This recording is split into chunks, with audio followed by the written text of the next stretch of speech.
Еколошка катастрофа и извор на зараза. На секој чекор, секој контейнер во Тетово е само декор среде мали депонии. Улиците станаа одлагалиште на отпад, тротоарите узурпирани од вреќи и пластични кеси. Протестот на вработените во комуналното предпријатие трае трет ден.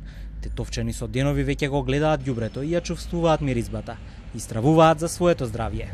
Ова е за градов брука, ама имаа право и тие, затоа што не знам, до 3 месеца немаа плата за па штрајкува. Што да се преземе, па да се отполи и па општинава да им извезе со све тоа што треба да им даде и да врша работа.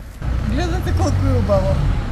Многу поубаво од ова нема. А ние како граѓани што можеме да направиме? Можеме едино да не фрламе надвор од континент. Една недела вака стои. Општината е надлежен орган, па после ЈКП. Пошто ЈКП нема плата земено 5 месеца до 6 најмалку. Затоа е проблемот така. Претходно вработените од јавното комунално предпријатие од Тетово најавија дека нема да се вратат на работа доколку не им бидат исплатени за останатите плати од месец август. Не се ниту здравствено осигурани. Празните ветувања ги слушаат постојано и смачено име да протестираат за секоја плата поединечно. Ако не пуште платата 3 месеци, не излагаме. Може 3 месеци, 5 месеци да седим овде. Не ово е порт.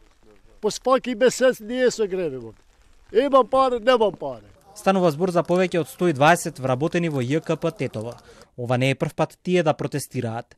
Надлежните од општината засега остануваат само на најавите дека ќе имаат состанок со работниците за надминување на проблемот.